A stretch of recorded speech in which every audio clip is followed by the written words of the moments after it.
हमारे विश्वास को हम कबूल करें, घोषित करें, ये परमेश्वर का वचन है, इसमें मेरा विश्वास है। ये परमेश्वर का वचन है, इसमें मेरा विश्वास है। ये परमेश्वर का वचन है, इसमें मेरा विश्वास है। आइए दो भाग पढ़ते हैं। सबसे पहला भाग मत्ती 14 26 से 31।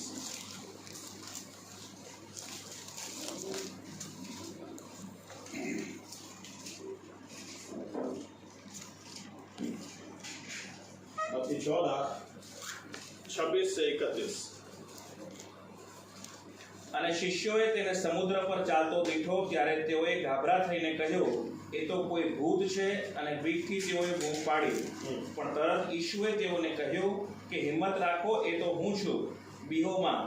ત્યારે પીતરે તેને ઉત્તર દીધો કે પ્રભુ, એ જો તું હોય તો મને આજ્ઞા આપ કે હું પણ પાણી પર ચાલીને તારી પાસે આવું. અને તેણે કહ્યું કે આવ. ત્યારે પીતર હોડી પરથી ઉતરીને ઈશુ પાસે જવાને પાણી પર ચાલવા લાગ્યો. પણ પવન દેખીને તે બીધો ને ડૂબવા લાગ્યો. તેથી તેણે બૂમ પાડી કે ઓ પ્રભુ, મને બચાવ. અને ઈશુએ લાગલો હાથ લાંબો કરીને તેને પકડી લીધો ને તેને કહે છે, અરે અલ્પ વિશ્વાસી, તે સંદેહ કેમ આણ્યો? दूसरा भाग पढ़े एफएससी पहला अध्याय 17 से आगे।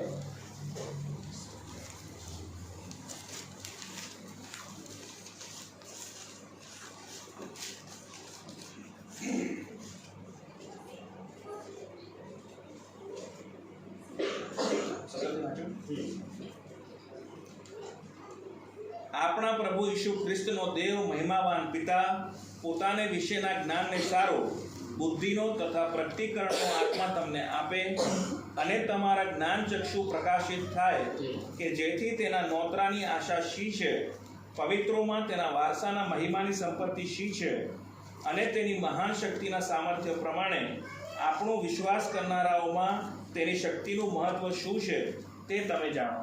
और एक कलम તેણે તે સામર્થ્ય ખ્રિસ્તમાં દેખાડીને તેને મુએલામાંથી ઉઠાડ્યો. आइए प्रार्थना करें।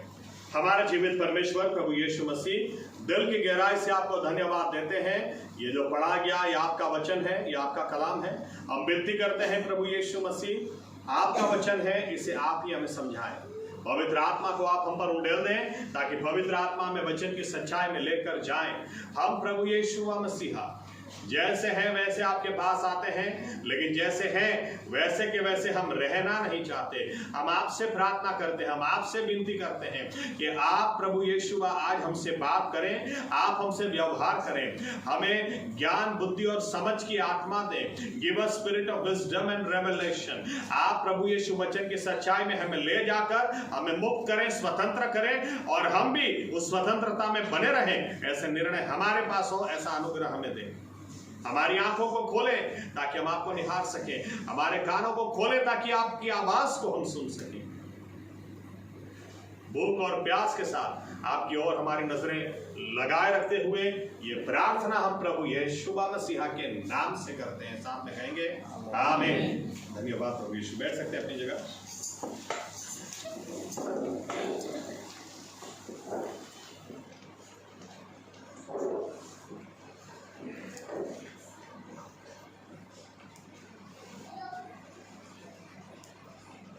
लास्ट टू लास्ट संडे एक आयत या तो एक भाग मैंने इस्तेमाल किया था, गिनती 8 23 से 26।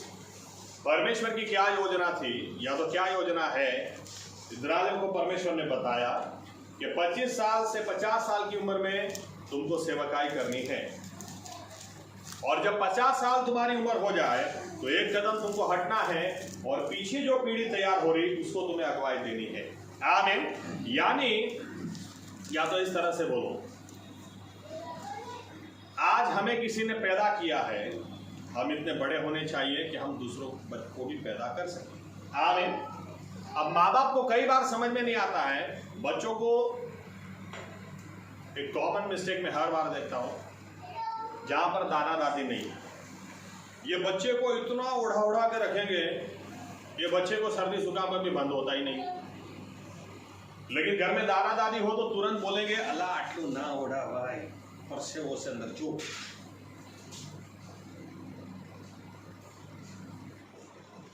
दादा दादी ने बच्चा पैदा नहीं किया, बच्चा पैदा माँ बाप ने किया है, लेकिन ये दादा दादी ने इनको पैदा किया था, तो वो जानते हैं। आमीन आमीन। बहुत कफ जाम हो गया, कोई बात नहीं, अजमानी पोटली बनाओ, लगाओ, गजो, हो जाएगा, सेक कर दो, जैसे। इन शॉर्ट, आत्मिक जीवन में हमको इतना बड़ा होना ही है कि कल हम दूसरों को सिखाएं, देखो प्रार्थना किस तरह से करते हैं। आज हमको कोई सिखा रहा है बाइबल किस तरह से समझना, लेकिन कल इतने बड़े तो हमको होना ही है कि हम दूसरों को समझा सके, देखो इस तरह से पढ़ते हैं और ऐसे समझते हैं। आमीन।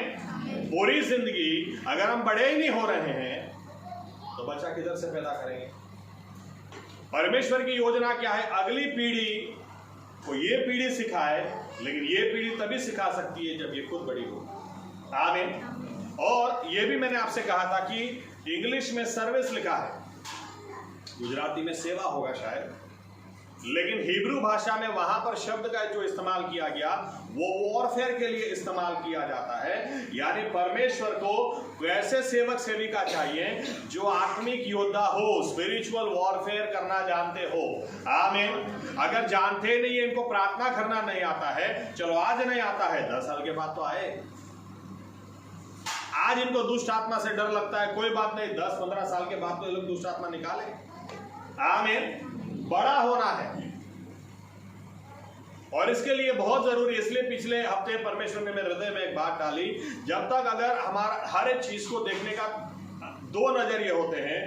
आप ये कह दो ये बोतल आधी खाली है, पूरी जिंदगी कई लोग निकाल देते हैं, ये बोतल खाली है, ये बोतल खाली है, और इसी हालात में कई लोग वो आधी तो भरी है, आधी बोतल तो भरी, आधी बोतल तो भरी, उसके लिए धन्यवाद। एक ही सिचुएशन है, एक ही हालात है जिसमें कई लोग फरियाद करके जिंदगी निकालते हैं, उसी जगह दूसरे लोग यही हैं जो धन्यवाद देके भी निकाल सकते हैं। आमीन। हालात वही है, परिस्थिति वही है, 2 अलग अलग व्यक्ति नहीं है, अलग अलग नजरिए हैं। Attitude determines your altitude. आपका दृष्टिकोण कैसा है, आपका देखने का, किसी भी चीज को देखने का नजरिया कैसा है।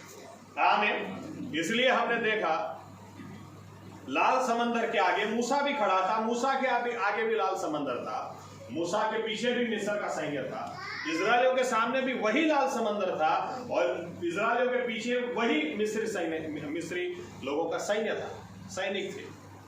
फिर भी ये लोग डरे हुए हैं और मूसा, देखो जो मिस्री को तुम आज देख रहे हो, आज के बाद देखोगे नहीं, परमेश्वर इधर से रास्ता निकालेगा। एक ही जगह, एक ही परिस्थिति में लोग खड़े हैं, फिर भी इनका विश्वास अलग अलग है क्योंकि नजरिया अलग अलग है। आमीन। हमको आत्मिक जीवन में ये सीखना है और इसीलिए परमेश्वर से हम प्रार्थना करना चाहते हैं, मेरी आंखें खोलो। इसीलिए पौलुस, ये अगर आप चाहें तो इसको डेली आपकी प्रेयर बना सकते हैं। पौलुस लिखता है एफएसी 1:17 से 21 जो हमने पढ़ा, मेरी यही प्रार्थना है एफेसियों की कलीसिया के लिए कि परमेश्वर आपकी आंखें खोलें ताकि आप समझ सको कि क्या बुलाहट आपको परमेश्वर ने दी है। आमीन। यानी कि अगर आंखें खुलेंगी ही नहीं तो हमें समझ में ही नहीं आएगा कि क्या बुलाहट परमेश्वर ने हमें दी है। आमीन। Open the eyes of my heart Lord. Gujarati में ये तुम्हारा अंतर चक्षुओं उघाड़े। ये आंखें तो खुली है, अंदर की आंखों की बात है। नजरिया हमारा बदले तो ही कुछ बातें हमको समझ में आएगी, वरना जिंदगी निकल जाएगी, कभी समझ में आएगी ही नहीं। इसलिए हमारी ये डेली प्रार्थना होनी चाहिए। यहूदी लोग इसलिए बाइबल भी पढ़ते ना, इसके पहले इनकी प्रार्थना होती है, मेरी आंखों को खोलो। बाइबल तो बहुत सारे लोग पढ़ते हैं लेकिन सभी को समझ में आता नहीं, लेकिन परमेश्वर चाहते हम बड़े हो। आमीन। और इसीलिए 2 बातें, सूरत में मैंने कहा था 3, लेकिन मैं 2 ही बोलने पाया, इसलिए यहाँ पर वही 2 बोलूंगा। इन 2 बातों के लिए हम प्रार्थना करना चाहते हैं। हम सही में चाहते हैं कि हमारी भी नजर प्रभु यीशु खोलें ताकि हम कुछ बातों को उनके नजरिए से समझने पाए। सबसे पहले हम चाहते हैं कि परमेश्वर हमारी आंखें खोलें, ये हमारी प्रार्थना हो ताकि हम बाइबल के परमेश्वर को अच्छी तरह से जानने पाएं। आमीन।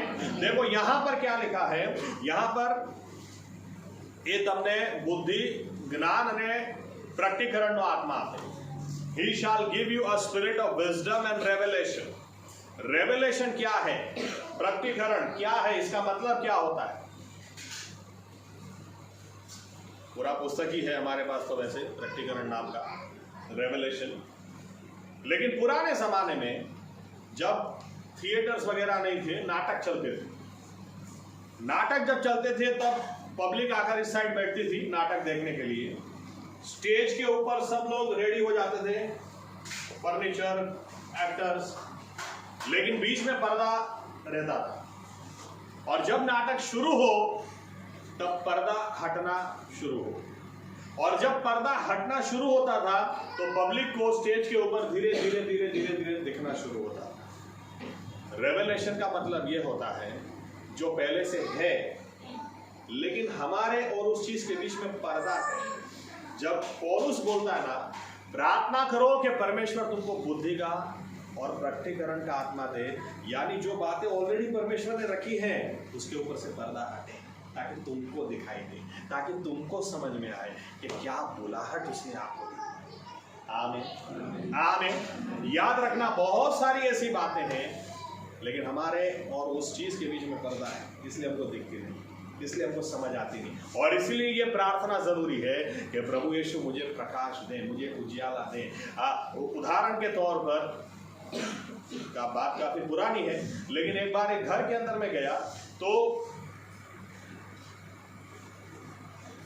हस्बैंड मुझे बोलते हैं, पास्टर साहब मेरी वाइफ को समझाओ. मैंने कहा किस बारे में? ये प्रकाशित वाक्य पढ़ती नहीं है, प्रकटीकरण मास्टर करती. क्यों? तो भाई बोलते ना भाई मेरे को तो बाइबल में आप कोई भी पुस्तक दे दो मुझे अच्छा लगता है, लेकिन प्रकटीकरण पढ़ के तो मेरे को तो रात को नींद नहीं आती है, सपने में भी बुखार चढ़ गया ऐसा मुझे लगता है, रात को नींद में भी बुखार चढ़ गया ऐसा लगता है. क्यों? क्योंकि जब मैं प्रकटीकरण पढ़ती हूँ तो ये मरकी फटेगी ना, ऐसा ख्रिस्त विरोधी एंटी क्राइस्ट आएगा तो ऐसा होगा, ऐसा होगा, खाना पीना मिलेगा नहीं, लोग मौत मांगेंगे तो भी कुछ होगा नहीं. अब मुझे तो बहुत डर लगता है पास्टर साहब. एक्चुअली हकीकत क्या है, आप प्रकाशित वाक्य निकालो, सबसे पहली आयत पढ़ो, लिखा है this is the revelation of Jesus Christ. यानी ये यीशु मसीह के ऊपर से पर्दा उठाने वाला पुस्तक है. यीशु मसीह कौन है ये बताने के लिए ये पुस्तक लिखा गया है. यीशु मसीह पहले अध्याय में आप पढ़ो तो यीशु मसीह खुद यूहन्ना से आकर क्या कहते हैं?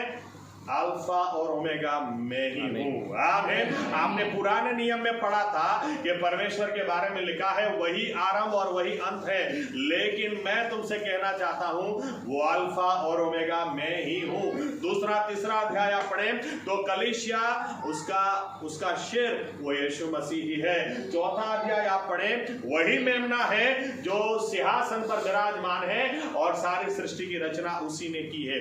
पांचवा अध्याय आप पढ़े या तो पांचवें अध्याय से आप आगे पढ़े 5, 6, 7, 8, वही है जिसके, क्योंकि प्रश्न पूछा गया स्वर्ग में है कोई जो इस सील को तोड़ सके, इस मुद्रा को तोड़ सके, और बाइबल बताती है मेमना, परमेश्वर का मेमना यानी यीशु मसीह आकर उस सील को तोड़ते हैं. उस सील में क्या है, उस मुद्रा में क्या है, आने वाले समय में क्या होने वाला है इस संसार के ऊपर, तो वो बताने के लिए कि ऐसा कुछ है ही नहीं जो उसको नहीं पता. अरे सब कुछ उसके हाथ में है. आमीन. आप धीरे धीरे आप अच्छी तरह से यीशु मसीह को ध्यान में रखकर प्रकाशित वाक्य पढ़े, धीरे धीरे पर्दा उठता है. ये कोई सामान्य नहीं है, व्यक्ति नहीं है.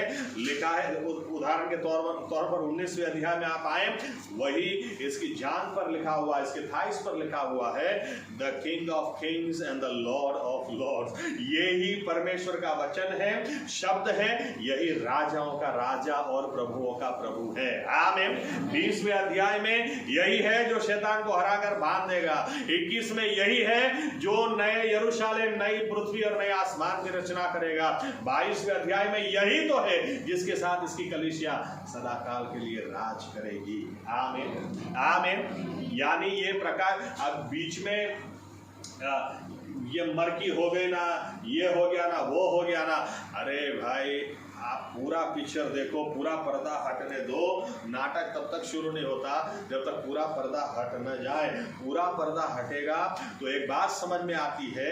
अगर 22वें अध्याय में लिखा है यीशु मसीह के साथ उसकी कलीसिया राज करेगी, इसका मतलब बीच में कितनी ही गड़बड़ क्यों ना हो, कलीसिया को कोई रोक नहीं पाएगा। कलीसिया को वहां तक जाने से कोई दुनिया की ताकत रोक नहीं पाएगी, क्योंकि यीशु मसीह सर्वशक्तिमान परमेश्वर है। हालेलुया। ये प्रार्थना करें, इसीलिए हमको ये प्रार्थना करना जरूरी है। यहीं से उठाकर आपको सीधा बताता हूं। अगर सीधा बताऊं, लिखा है देखो चेलों के बारे में।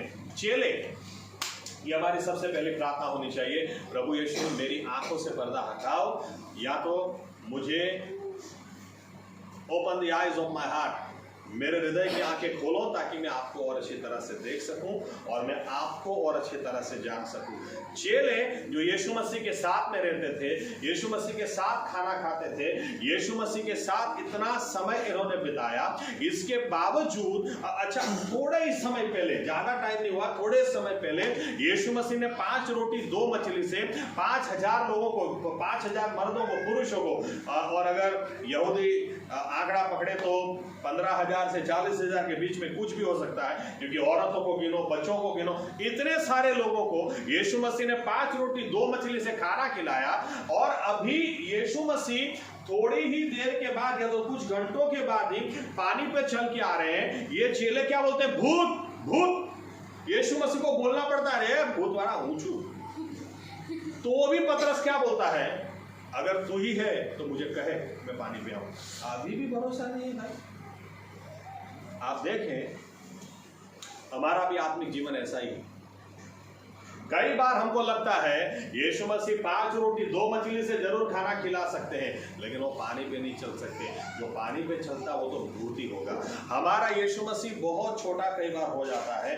क्यों? कारण क्या है? मैंने कई लोगों के मुंह से भी सुना है, देखो पास्टर साहब मुझे भरोसा है यीशु मसीह आसमान से नीचे उतर जाएंगे ना, और नीचे उतर आएंगे फिर भी मेरा लड़का सुधरने वाला नहीं है। इनका यीशु मसीह बहुत छोटा है, इनका यीशु मसीह पानी पे चल नहीं सकता है। वो जरूर अंधों को रोशनी दे सकता है, लेकिन और बहरों को सुनता कर सकता है, लेकिन ये पानी पे नहीं चल सकता है। यीशु मसीह को कोई लिमिटेशन नहीं है। तकलीफ हमारे साइड है, हमारी आंखें खुली नहीं है, हमने अपने परमेश्वर को सही तरीके से अभी तक जाना नहीं है। आमीन। इसलिए हमारे पास ये प्रार्थना होनी चाहिए। जब आप बाइबल पढ़ते हैं ना, तो आपके पास ये प्रार्थना होनी चाहिए, प्रभु यीशु जितना भी आज तक आपने पर्दा हटाया उसके लिए मैं धन्यवाद देना चाहता हूँ, लेकिन आज जब मैं फिर से बाइबल पढ़ रहा हूँ, थोड़ा और हटाना प्रभु यीशु, मैं आपको और देखना चाहता हूँ, मैं आपको और पहचानना चाहती हूँ, ताकि मेरा विश्वास बढ़ता चला जाए। आमीन। जितना भी पर्दा है उसको आज थोड़ा और हटा दे, थोड़ा और उजियाला दे दे, थोड़ी और आपकी पहचान दे दे। देखो बाइबल में बहुत अच्छा उदाहरण, योहान ये ऐसा चेला था जिसके बारे में लिखा है यीशु मसीह इसको बहुत प्यार करते थे, इसको बहुत चाहते थे। 12 चेलों में से ये सबसे ज्यादा करीब यीशु मसीह के रहने वाला चेला था। यहां तक कि ऐसा लिखा है, मैंने आपको पिछली बार भी बताया था, ये लोग लेट कर आराम से खाते थे, आराम से ये खाने का इनका तरीका था। बाइबल बताती है जब यीशु मसीह लेट के आराम से खा रहे हैं, इनके सीने के पास योहान लेट के खा रहा है, और पतरस पूछता उधर से, पूछना जरा कौन दगा करने वाला है, किसके बारे में बात? तो इसने पूछा प्रभु कौन? तो यीशु मसीह तुरंत जवाब देते हैं इसको, इस वक्त जो अपने उंगलियों को पानी में डुबो रहा है वही दगा करेगा। योहान बहुत ही करीब, प्रभु यीशु के बहुत ही करीब रहने वाला व्यक्ति था। इसने बहुत प्रभु यीशु को चाहा, यहां तक कि फिर ऐसा लिखा है जब चेलों को एक के बाद एक मार दिया गया, योहान एक ही ऐसा चेला था जिसको उबलते हुए तेल में कढ़ाई में डाला तो भी ये नहीं मरा। आखिर में इसको उठाकर पाटमोस टापू पे रख दिया, और पाटमोस टापू पे उसको ऐसी जगह पे रखा जहाँ पे कोई कलीसिया नहीं थी, जहाँ पे कोई बिलीवर्स नहीं थे। और अगर इतिहासकारों का हम माने तो उम्र भी योहान की 95 ईयर्स की हो चुकी थी, 95, बहुत ज्यादा। इस उम्र में भी उसको वहां पर से पत्थरों के बीच में काम करना, और पत्थर तोड़कर पत्थरों के बीच में काम करके घर में आना। कोई कलीसिया नहीं, कोई संगति नहीं। आपके जीवन में कोई तो हो जो आपके साथ में खड़ा रहकर आपसे कहे कि देखो मैं तुम्हारे साथ में हूं। और बाइबल बताती है ऐसे समय में यूहन्ना खुद कहता है मैंने मेरे पीछे किसी की आवाज सुनी। अब देखो इसके लिए कोई नया अनुभव कुछ बाकी नहीं था। एक तरीके से देखने जाए तो इसने खुद यीशु मसीह के साथ में रहकर क्या कौन सा अनुभव बाकी रह गया। इसने पानी पे चलते इनको देखा, इन्होंने अंधों को रोशनी देते हुए देखा, इन्होंने 5 रोटी 2 मछली से भूखे प्यासे लोगों को खाना खिलाते देखा, इसने मुर्दों को 4 दिन का मुर्दा लाजरस को जिंदा होते हुए देखा। इसने क्या कुछ नहीं देखा कि ये खुद पहला यूहन्ना 1 पहला अध्याय आप घर जाके पढ़ें, ये खुद ऐसा लिखता है वहां पर कि अनंतकालिक जीवन जो पहले से पिता के साथ था उसको हमने देखा है, उसको हमने देखा, फेस टू फेस देखा, उसके साथ हमने समय बिताया, उसको हमने छुआ है। और इसीलिए हम तुम्हें कहानियां नहीं सुनाते हैं, हम तुम्हें जो कहते हैं वो हमने खुद देखा है, हमने खुद अनुभव किया है और वो तुम्हें बताते हैं। ये बोलने वाला यूहन्ना बाइबल में प्रकाशित वाक्य में लिखता है, बोलता है कि मेरे पीछे से मैंने आवाज सुनी और जब मैंने पीछे मुड़ के देखा तो आप उसका डिस्क्रिप्शन पढ़ लेना घर जाकर, प्रकाशित वाक्य पहला अध्याय। वो बोलता है मैंने यीशु मसीह को देखा लेकिन आज के पहले कभी ऐसा नहीं देखा था। क्या उसका चेहरा जैसे सूरज जैसा वो चमक रहा था, क्या उसके बाल और क्या उसके पैर और क्या उसने जो कमर पट्टा बांधा हुआ था। लिखा है जब उस यीशु मसीह को उस तरह से मैंने देखा, लिखा है बेभान થઈ गयो, मूर्छित થઈ गयो, बेहोश होके मैं गिर गया। इसने कितना भी क्यों ना देखा हो, आपने कितना ही अनुभव क्यों ना किया हो, पर्दा थोड़ा और हटाने के लिए फिर भी प्रार्थना करो, क्योंकि अभी भी जो आपने देखा नहीं, अभी भी सुना नहीं, अभी भी अनुभव किया नहीं, ऐसा परमेश्वर ने अभी भी रखा है। आमीन। आपको कितना ही अनुभव क्यों ना हो जाए, लेकिन हमेशा आपके पास कितनी बड़ी बड़ी गवाही क्यों ना हो, लेकिन आपको ये प्रार्थना जरूर करनी है, प्रभु यीशु मैं और आपको जानना चाहता हूं, मैं और आपका अनुभव चाहता हूं, मैं और आपको देखना चाहता हूं। थोड़ा सा पर्दा और जरूर हटेगा। आमीन।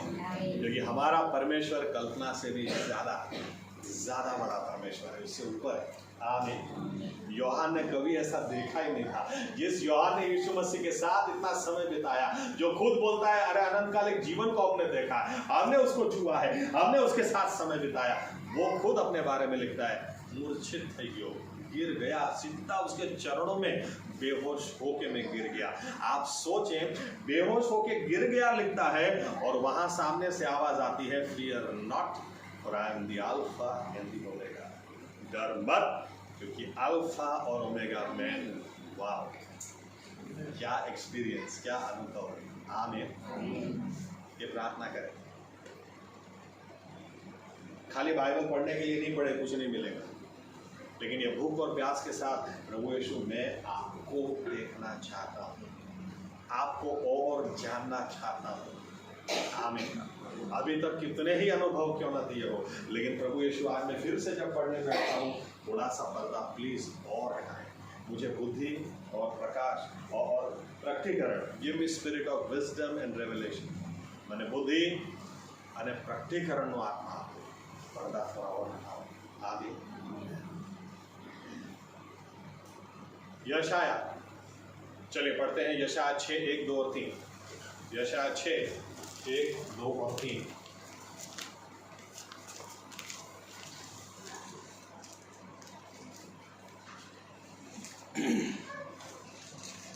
ઉજિયા રાજા મરણ પામ્યો તે વર્ષે મેં પ્રભુને જોયો, તે ઉચ્ચ તથા ઉન્નત રાજાસન પર બેઠેલો હતો, તેના જામાની ચાળથી મંદિર ભરાઈ ગયું હતું, તેની આસપાસ સરાફો ઊભા હતા, દરેકને 6 પાંખ હતી, જેથી તે પોતાનું મુખ ઢાંકતો, બેથી પોતાના પગ ઢાંકતો અને બેથી ઉડતો, તેઓ એકબીજાને પોકારીને કહેતા, પવિત્ર પવિત્ર પવિત્ર છે સૈન્યોનો દેવ યહોવા, આખી પૃથ્વી તેના ગૌરવથી ભરપૂર છે। હજુ એક કલમ। પોકારનારની વાણીથી ઉમરાના પાયા હાલ્યા અને મંદિર ધુમાડાથી ભરાઈ ગયું। ત્યારે મેં કહ્યું, અફસોસ છે મને, મારું આવી બન્યું છે, કારણ કે હું અશુદ્ધ હોઠોનો માણસ છું ને અશુદ્ધ હોઠોના લોકમાં હું રહું છું, કેમ કે મારી આંખોએ રાજાને એટલે સૈન્યોના દેવ યહોવાને જોયો છે। अब देखिए यहाँ पर ऐसा लिखा है, यशाया ऑलरेडी प्रबोधक था, वो ऑलरेडी परमेश्वर की आवाज सुनता था। ओके, प्रॉफिट का मीनिंग क्या होता है? जेपी साहब बहुत अच्छी व्याख्या देते हैं, वही मैं देता हूं। मैं बोल इधर से रहा हूं लेकिन आवाज उधर से आती है, और मैं जो बोलता हूं एग्जैक्टली वही आवाज आती है। आमीन। प्रॉफिट हम किसको बोलेंगे? जो परमेश्वर बोलता है एग्जैक्टली वही आवाज हमको देगी, ये प्रॉफिट है। यानी प्रॉफिट कितना क्रिस्टल क्लियर सुनता होगा। मुझे आत्मा में ऐसा लगा नहीं, भाषा देखना, thus saith the Lord, यहोवा यूं कहता है। एक जगह आपको ऐसा नहीं मिलेगा मुझे ऐसा लगता है कि यहोवा यूं कहता है, नहीं भाई, thus saith the Lord, यहोवा यूं कहता है। आप कितना क्रिस्टल क्लियर सुनते होंगे, कोई डाउट नहीं।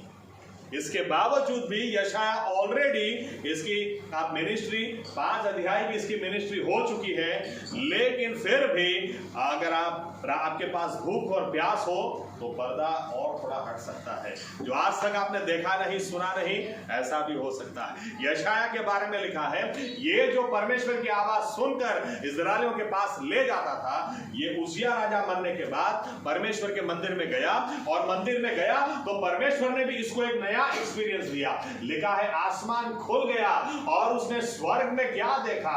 उसने स्वर्ग में परमेश्वर को, राजाओं के राजा, प्रभुओं के प्रभु को सिंहासन पर विराजमान देखा, और सराफ परमेश्वर की पवित्रता की अग्नि से जो जलते हैं, सराफ दूतों को बोलते हैं जो परमेश्वर की अग्नि से जलते हैं, और ये इनके पास 6 पंखे थी। ये 2 पंखों से उड़ते थे, 2 पंखों से अपने पैरों को ढकते थे, और 2 पैरों से, क्योंकि ये परमेश्वर को देख नहीं पाते थे, लेकिन क्योंकि उसकी आग से, उसकी पवित्रता से जलते थे, इनके मुंह से एक ही आवाज निकलती थी दूसरे दूत को देखकर, पवित्र पवित्र पवित्र है सेनाओं का यहोवा, पवित्र पवित्र पवित्र है सेनाओं का यहोवा। और बाइबल बताती है जब ये सीन को यशाया ने देखा, पूरा मंदिर परमेश्वर की महिमा से भर गया, और यशाया के मुंह से क्या निकल गया?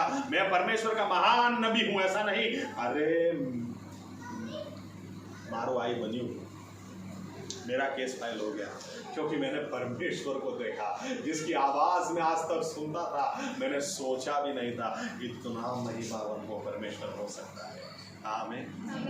इतना महिमावन कि उसको देखकर यशाया कहता है, मैं तो अशुद्ध होठों के लोगों के बीच में रहता हूँ, मैं खुद अशुद्ध होठ वाला, क्या मैं बड़ी बड़ी बात करूँ? अरे मैं खुद जब उसको उसकी पवित्रता में देखा, खुद को एहसास हो गया कि मैं कितना कमजोर आदमी हूँ। यशाया की सेवकाई इसके बाद बदली गई। आमीन। आप प्रबोधक हो सकते हैं, प्रॉफिट हो सकते हैं, आपको परमेश्वर की आवाज बराबर सुनाई देती है, फिर भी प्रार्थना करना कि प्रभु यीशु पर्दा थोड़ा और हटाओ, मुझे आपको और देखना है, मुझे आपको और भी जानना है। आमीन। पौलुस यही कहना चाहता है, मेरी यही प्रार्थना है, कितना ही प्रचार मैं क्यों ना करूं, लेकिन अगर आपकी अंदर की आंखें खुलेंगे ही नहीं, जब तक खुलेंगी नहीं तब तक आपको समझ में ही नहीं आएगा। अगर पौलुस कलीसिया से कहता है मेरी यही प्रार्थना है, तो हमें खुद अपने आप के लिए यही प्रार्थना करनी चाहिए, प्रभु यीशु मेरी आंखों को आप खोलें, मैं सही में आपको देखना चाहता हूं, और देखना चाहता हूं, और जानना चाहता हूं। आमीन। हम हमारी कलीसिया में वर्शिप के टाइम घुटनों पे जाते हैं, इसलिए नहीं कि फेथ चर्च की प्रथा है, इसलिए क्योंकि बाइबल सिखाती है। साम्स 95 गीत शास्त्र 95 लिखा है, आइए हम अपने आप को झुका दें, आइए हम घुटनों पे जाएं यहोवा परमेश्वर के आगे, क्योंकि वो हमारा उत्पन्न करता परमेश्वर है। कई सारे चर्चों में लोगों को घुटनों पे जाना ही नहीं है, क्योंकि कपड़े बिगड़ जाएंगे। हम तो कपड़े दिखाने आए हैं, घुटनों पे कैसे जाएं? इनको घुटनों पे जाना नहीं है।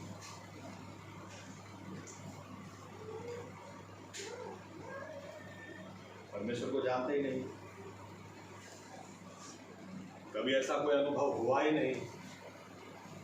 आत्मिक जीवन में बिना अनुभव मत जीना। ये प्रार्थना करना, प्रभु यीशु मुझे और आपको जानना है और आपको पहचानना है। आमीन। भगत सिंह की गवाही आप पढ़ेंगे, जिनको इंडिया का बिली ग्रैहम कहा जाता था यानी अभी ऑफ हो गया इसलिए, नहीं तो आज भी बोलते हैं, क्योंकि भगत सिंह साहब ने जो सेवकाई की, इंडिया का कोई कोना बाकी नहीं है जहां तक उनकी सेवा नहीं गई। क्या सेवकाई! ये अपनी गवाही में बताते हैं कि जब पहले, क्योंकि ये मिशनरियों को मारते थे, पास्टरों को मारते थे, बाइबल को फाड़ देते थे, जला देते थे, लेकिन इंग्लैंड जब पढ़ाई करने के लिए गए, और जब इंग्लैंड में गए तो वहां पर उनको इच्छा हो गई एक बार के जाओ चलो चर्च में जाके देखता हूँ क्या चलता है, चर्च में करते क्या है ये लोग। तो वो गए चर्च के अंदर, और चर्च के अंदर जाकर बैठे, देखा सभी लोग घुटनों पे जाकर प्रार्थना कर रहे हैं। ऐसे टाइम पे एकदम से भगत सिंह साहब ने परमेश्वर की आवाज सुनी, तू कोई स्पेशल है क्या? सब घुटनों पे गए, तू ऊपर क्यों बैठा है, घुटनों पे जा। और ये किसने बोला? और ये घुटनों पे गया, अपनी गवाही में लिखते हैं, मैं घुटनों पे गया, परमेश्वर की आत्मा ने मेरा कब्जा ले लिया। वहां पर एक सिख या तो एक सरदार गया था, अंदर से बाहर एक विश्वासी आया, या तो इंडिया का एक महान सेवक है। आप आपके परमेश्वर को पहचानेंगे तो घुटनों पे जाने से आपको कोई रोक नहीं सकता है। बोलना नहीं पड़ेगा घुटनों पे जाओ, आप चले ही जाओ। आमीन, आमीन। प्रार्थना करो, प्रभु यीशु मेरी आंखें और खोलो। लोगों के जीवन में क्या हो रहा है ये जानने की इच्छा बहुत लोगों को रहती है। जैसे कहते हो तो तुम्हें जीना और कुछ तो ऐसी बात है। ये प्रार्थना करो, प्रभु यीशु मसीह मेरी आंखों पर बहुत अभी भी पर्दा है, जितना हटाया उसके लिए धन्यवाद, थोड़ा और हटाए। पर्दा हटेगा ना, समझ में आएगा इसके जैसा दूसरा कोई परमेश्वर है ही नहीं, ना हुआ है और ना होने वाला है। आमीन। कितनी सारी बार हमको लगता है कितनी बड़ी समस्या है, कितनी बड़ी समस्या। चलो पढ़ते हैं दूसरा राजा 6:16-17। दूसरा राजा 6 अध्याय 16 और 17 आया। 2 Kings chapter 6 verses 16 and 17।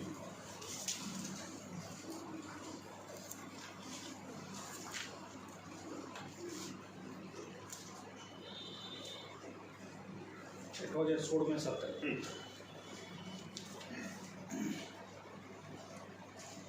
તેણે ઉત્તર આપ્યો કે બીતો નહીં, કેમ કે જેઓ આપણી સાથે છે તેઓ તેમની સાથે જેઓ છે તેઓના કરતાં વિશેષ છે।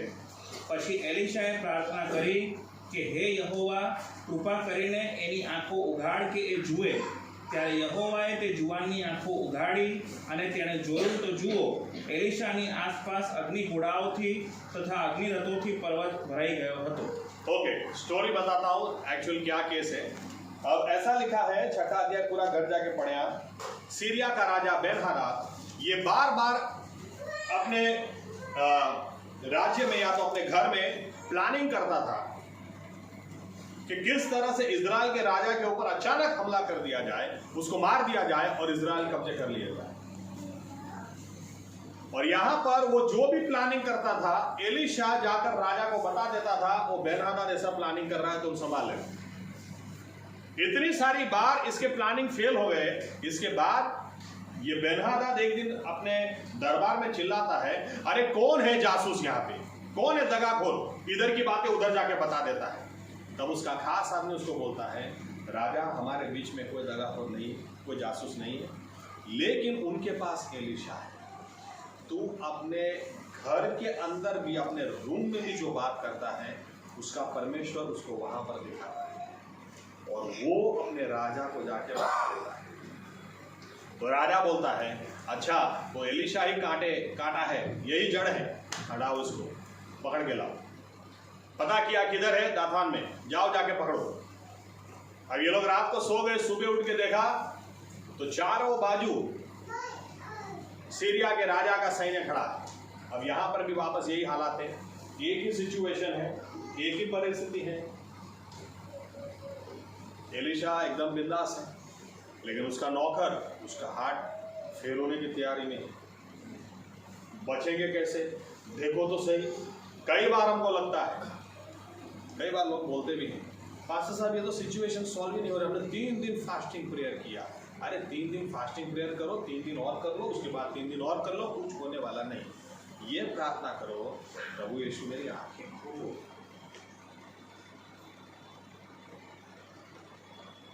ताकि मैं सही में आपको, क्योंकि आंखें जितनी खुलेंगी, जितने प्रभु यीशु को आप जानेंगे, विश्वास आपका उतना ही बढ़ेगा, आप उतना ही आसानी से जवाब आएगा। एलिशा की आंखें खुली हुई थी, ये लोग को देख के डर ही नहीं रहा है, क्योंकि ये कुछ और ही देख रहा है। यहां तक कि जब ये डरा हुआ था तो एलिशा ने उसके सर के ऊपर हाथ रखा और कहा, हे परमेश्वर यहोवा, इसकी आंखें खोलो ताकि इसको वो दिखे जो मुझे दिखता है। और जब उसने आंखें खोली तो बाप रे बाप, लिखा है पर्वतों के पर्वत सब परमेश्वर यहोवा के स्वर्ग में से भेजे हुए सैनिक थे। वहां अग्निरथ देखे, वो घोड़े देखे। फिर खुद ही बोलता है, एलिशा ने कहा, देखो हमारे खिलाफ जितने हैं उससे ज्यादा हमारे पक्ष में है, देख लो। आमीन। तकलीफ कहाँ होती है? जब हमें दिखता ही नहीं। डर कहाँ लगता है? जब हमें दिखता ही नहीं। इसलिए ये प्रार्थना करो, प्रभु यीशु मेरी आंखें खोलो। क्या सीन हो गया देखो। फिर एलिशा बोलता है, हे यहोवा परमेश्वर, सबको अंधा कर दे। फिर एक को बोला, तुम इसका हाथ पकड़ो, तू इसका हाथ पकड़, तू इसका हाथ पकड़, और फिर सबको लेकर शहर के अंदर आया। फिर बोलते दरवाजा बंद करो, और फिर बोलता है यहोवा परमेश्वर को रोशनी दे दे। सब लोगों ने आंखें खोली तो अरे बाप रे, ये तो मौत के मुंह में आ गए। जाओ वापस अपने राजा को जाके बोलो। प्रार्थना करो। यहाँ पर इसलिए लिखा है, उसने प्रार्थना की और उसकी आंखें खुली। एलिशा ने प्रार्थना की वो चेले के लिए, और चेलों को वो दिखने लगा जो दिखता नहीं। आमीन। प्रार्थना करो। जब तक पतरस ने यीशु मसीह को देखा वो मौजों पर चला, लेकिन जब मौजों को देखा, यीशु मसीह को देखना छोड़ दिया तो डूबने लगा। यही हमारा जीवन। प्रार्थना करो, प्रभु यीशु मेरी आंखें खोले ताकि मैं आपको निहारूं। आमीन। मुझे चर्च सर्विस में भी कई बार आश्चर्य होता है।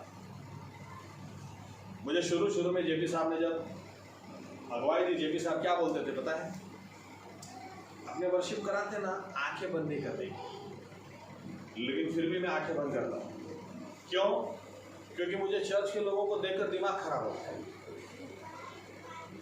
वर्शिप चल रही है, इसलिए मैंने पहले कहा, नवरात्रि में तो ऐसे नाचते लोग जाकर, आ हा हा हा, इधर ताली भी ढंग से नहीं बजाते हैं, इधर आवाज मुंह से बराबर नहीं।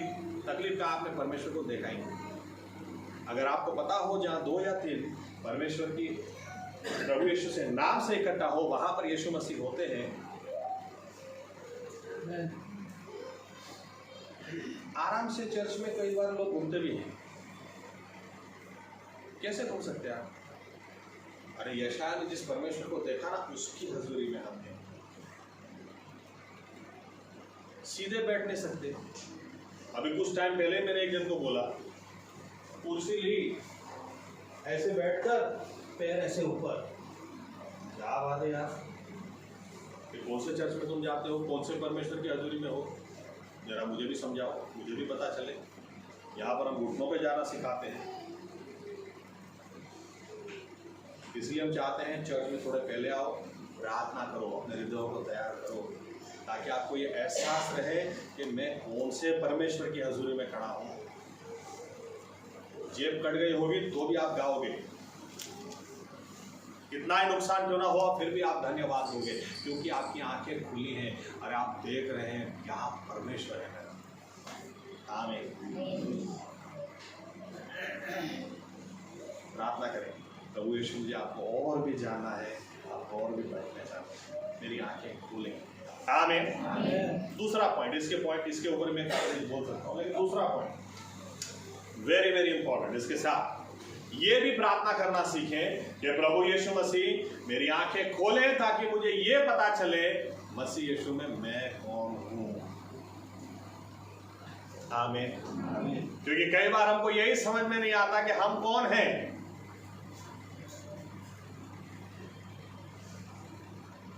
सभी लोगों को दूसरों के जैसा हो रहा है।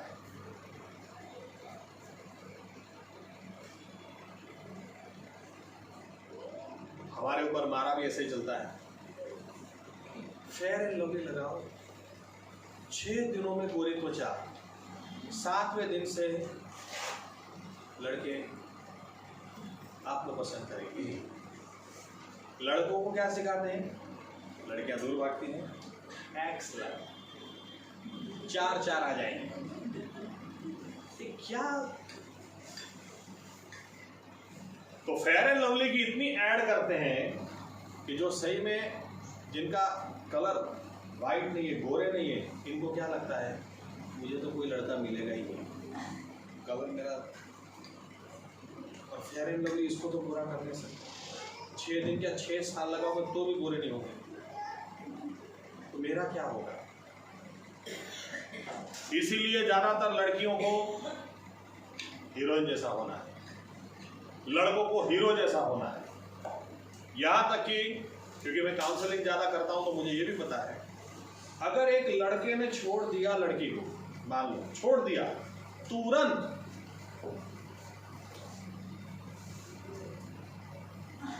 पहले जैसी ब्यूटीफुल नहीं रही, वो ज्यादा ब्यूटीफुल है। फिर मुझे बोलना पड़ता है ये नालायक छे। हाँ,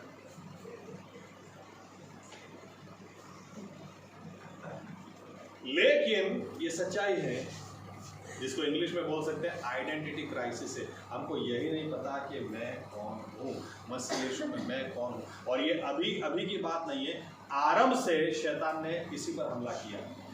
आदम और हवा को क्या बोलता है जाकर, जबकि परमेश्वर ने आदम और हवा को ऑलरेडी परमेश्वर की महिमा में बनाया, लेकिन फिर भी शैतान जाकर क्या बोलता है, नहीं नहीं नहीं नहीं नहीं, अरे किसने बोला? अरे नहीं भाई, वो झूठ बोलता है, तुम ये फल खाओगे तो तुम उसके जैसे हो जाओगे।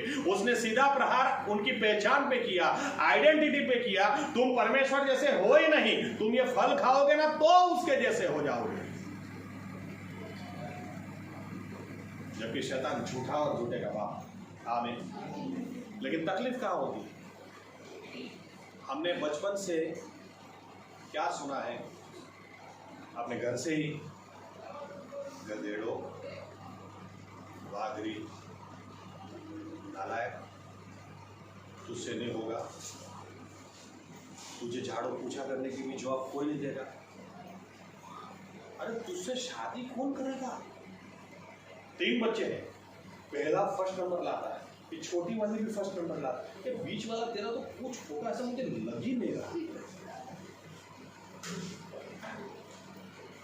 आंकड़ा ऐसा बोलता है कि 18 साल की उम्र तक बच्चे को माँ बाप 1 लाख से ज्यादा बार बोल चुके होते हैं तुझसे नहीं होगा,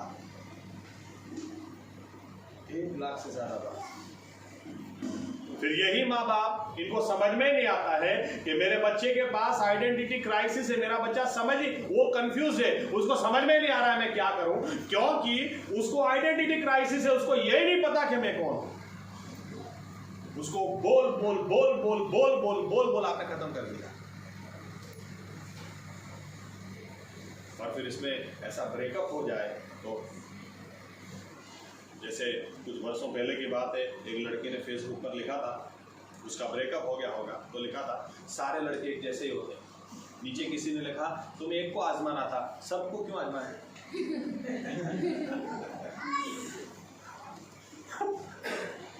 लेकिन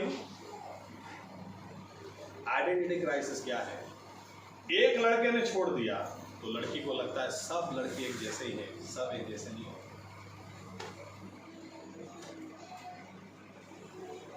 आज याद रखना, हम पर बहुत बड़ा हमला है, हमें यही नहीं पता हम कौन है।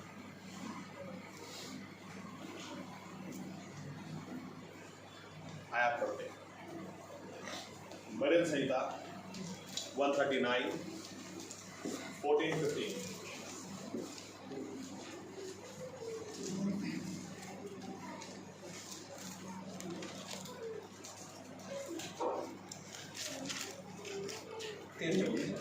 13 ને 14 ના 14 ને 15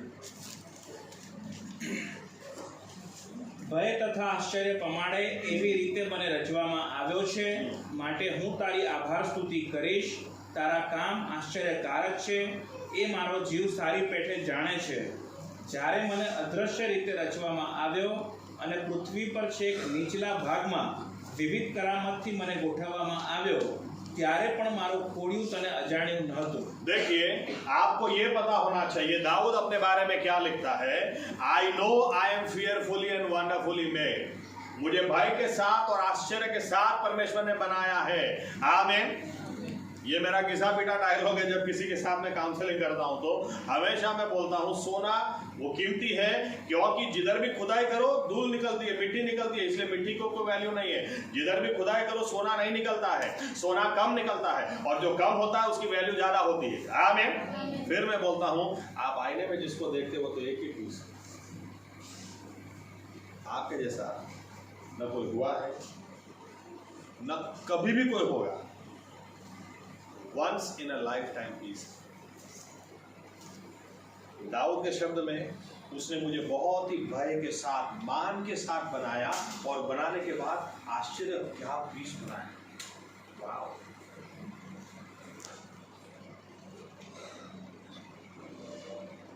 आपको पता होना चाहिए आपके जैसा दुनिया में दूसरा कोई है ही नहीं.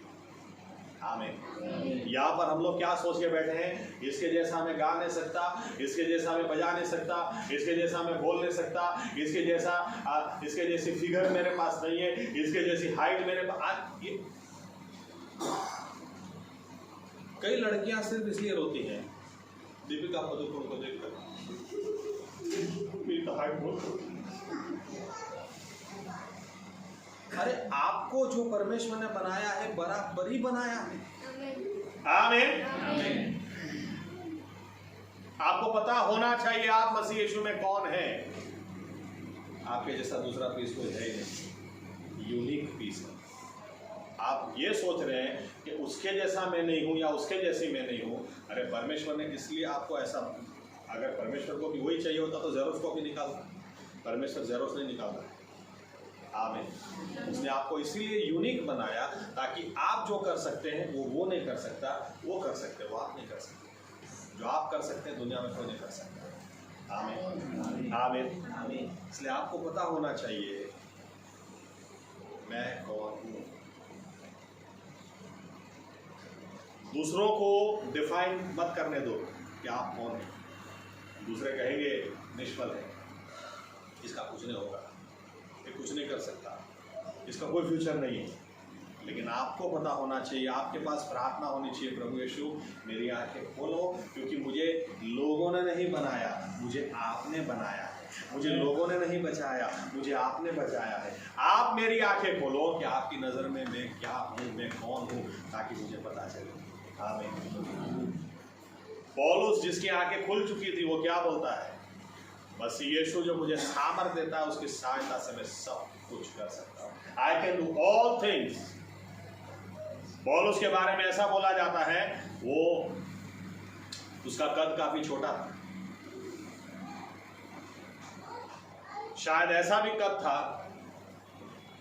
कि अगर उसको कोई लड़की अच्छी लगती तो लड़की उसको मना कर देती, ना भाई तेरी हाइट बहुत कम. लेकिन इसके बावजूद उसको हाइट से कोई फर्क नहीं पड़ता था. उसने पूरी दुनिया को, या तो एशिया खंड और यूरोप खंड को उसने हिला के रख दिया, क्योंकि उसको पता था मैं कौन हूं. आमीन. प्रार्थना करें, प्रभु यीशु मेरी आंखें खोलो. आमीन. मैं अभी एक आखिरी उदाहरण देकर खत्म करता हूँ, कुछ और देखेंगे अगले हफ्ते. सूरत में एकदम से याद आ गया बोलते बोलते, मुझे चेक करना तो रह गया, मुझे नाम अभी ढूंढना पड़ेगा, लेकिन बहुत अच्छी गवाही मैंने कुछ समय पहले देखी. अभी मुझे ये भी याद नहीं है फेसबुक के ऊपर उनके 6 लाख फॉलोवर हैं या 60 लाख फॉलोवर हैं. 6 लाख तो पक्का ही है, और एक जीरो हो तो मुझे अभी याद नहीं. वो औरत बहुत ही ब्यूटीफुल और मुस्लिम थी, उसमें से मसीह यीशु में आई. उसकी छोटी सी बात से, छोटी सी गवाही से लोगों की आंखों में आंसू आ जाते हैं कि लोग यीशु मसीह के पास आ गए। उनकी गवाही काफी बड़ी है, लेकिन थोड़े शब्दों में मैं कहूँ। 18-19 साल की उम्र में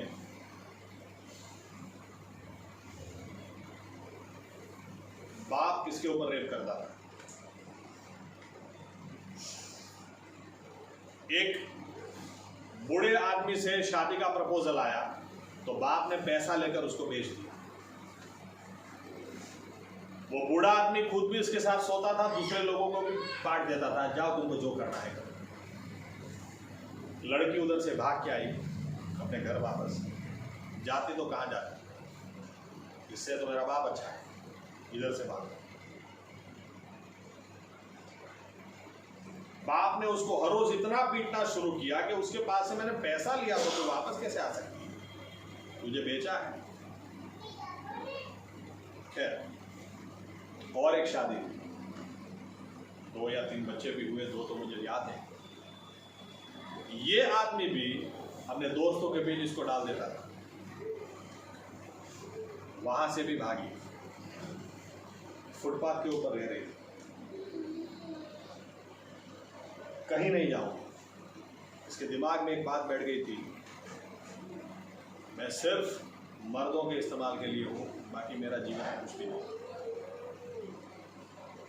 एक क्रिश्चियन औरत चर्च में जाते समय इसको देखा, इनको लगा कि कुछ गड़बड़ी है। फुटपाथ पे कौन इस तरह से रहता है, और इसे भिखारी भी नहीं लगती, इतनी बुरे घर की भी नहीं लगती, एनीवे होगा।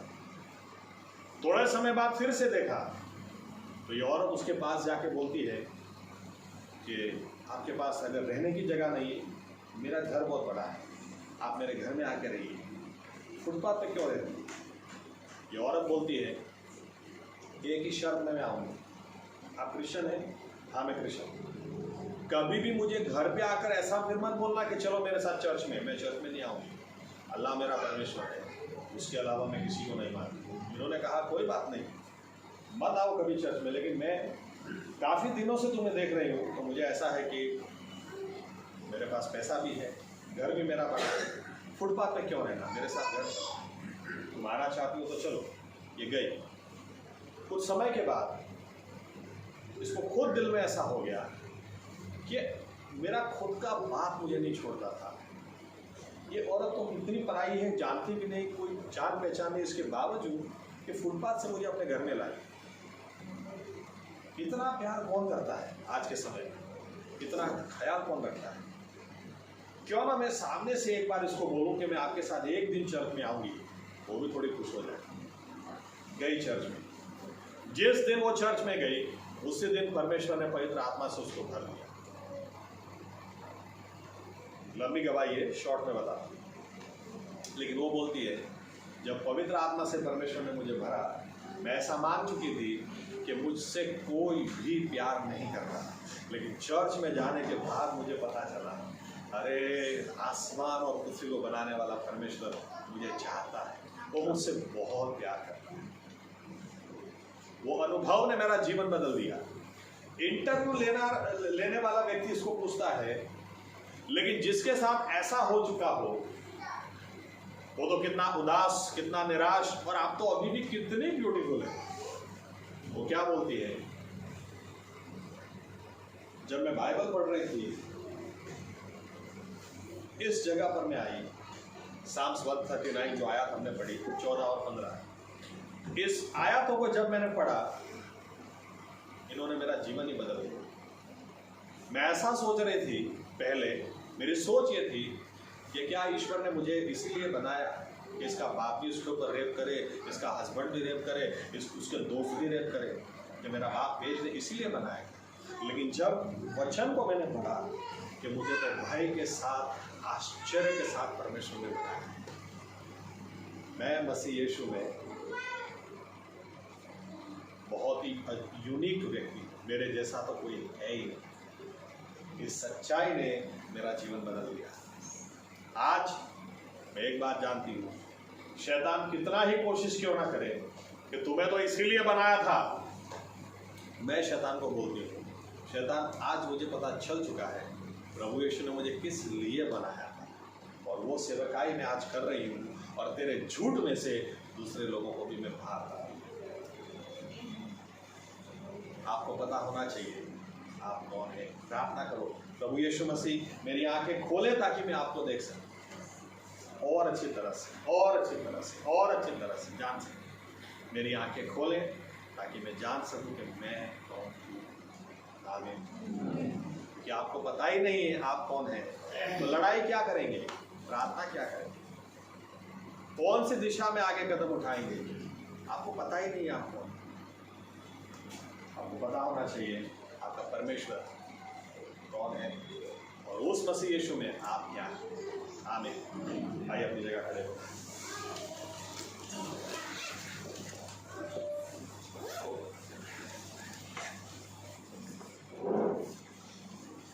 एलीशा को पता था वो कौन है, इसलिए उसने बोला, अरे वो नामान कोढ़ी को मेरे पास भेजो, उसको भी पता चले कि इज़राइल में परमेश्वर का दास है। उसको पता था वो कौन है।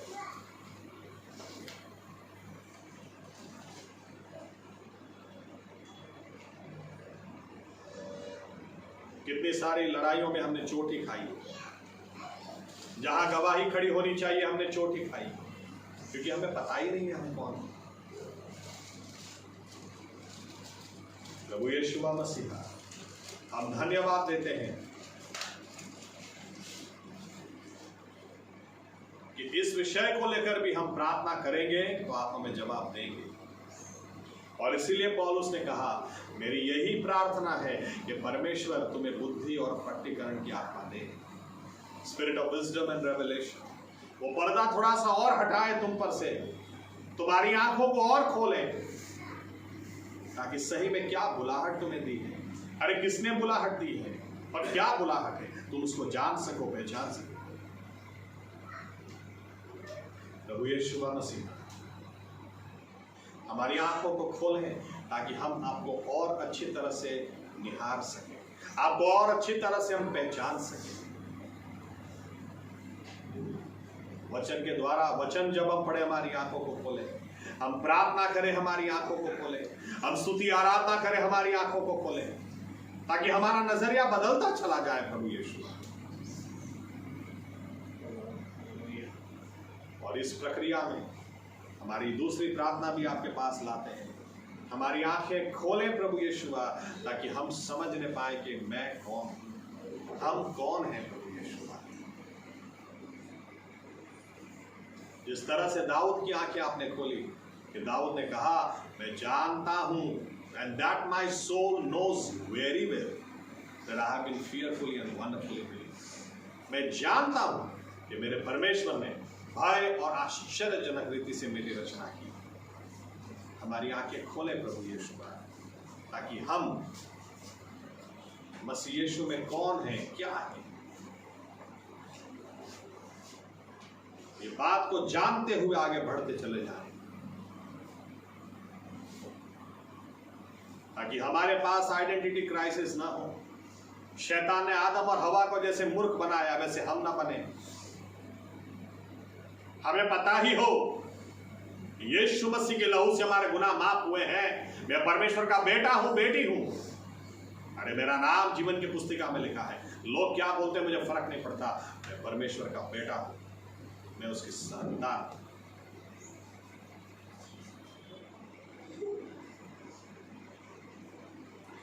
ये वचन जो हमने सुना है, उसके उजियाले में चलने के लिए हमारी सहायता और मदद करें। ये हमारी प्रार्थना हम प्रभु यीशु मसीह के नाम से करते हैं। आमीन। धन्यवाद।